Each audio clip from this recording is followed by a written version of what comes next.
abs for 1.0 going into supine arms. My carriage had been geared out, so now that I'm using the straps, I'm going to pull the gear bar up to return the carriage, making sure that the member's doing that correctly, or you're offering them some support during that transition.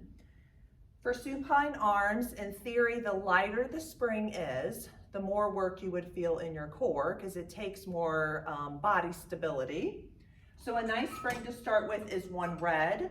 Sometimes if students have shoulder issues, they need to go down to 1 blue. If members want to feel more work in their arms, they could also go to 1 red and 1 blue, student choice. Laying down, headrest can be up or down, whatever feels more comfortable.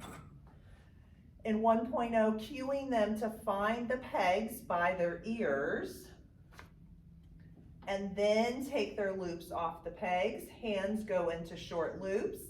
They're going to push into the straps until their carriage moves a few inches. Then hold your carriage here and bring your legs into tabletop. Find your imprinted spine so that low back is suctioned down. Nice big inhale.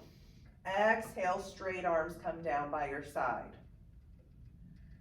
Going for about 6 to 10 arm presses, really reaching through your fingers. In 1.0, you're giving lots of options where head can stay down and generally not teaching chest lift, and they're finding the work, keeping their spine in neutral. I like to give a check-in that if their low back is bothering them, holding this tabletop position, then they need to modify their legs, which would be cross your ankles, go wide with your knees, drop your heels to your seat, or if they need to take a break, they can always do that. As their core strengthens, they'll be able to hold that tabletop position for a longer period of time. I like to give a rest in between each move. Then your second position is going to be your 11 to your T, starting the same way, tension on the straps, legs into position. From here, the carriage does not move and arms go straight out. So this is a great stability challenge for students. You'll see lots of people do this, or they will have no tension on the springs and will just be moving their arms.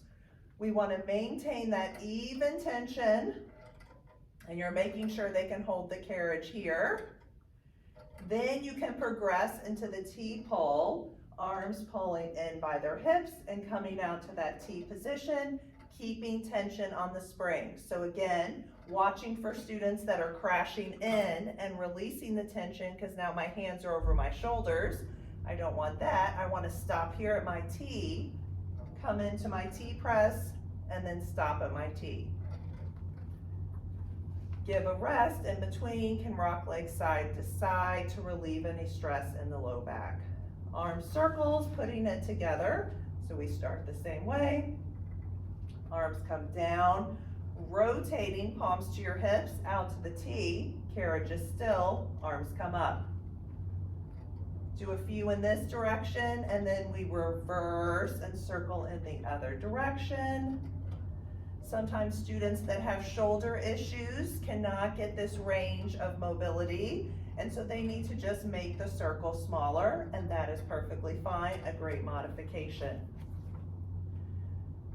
Resting after that. Triceps is another one that you can do. Your whole supine arms ab series is about 5 minutes in length, like each of your segments. So triceps is a great foundation move to teach. Now, if your group has this, and they have a good technique overall, you could progress this into cheerleader arms. This is definitely a more challenging move. You start with arms long by your side. One arm goes up, one arm goes out to the side, and then bring both arms in. This is more of a coordination challenge.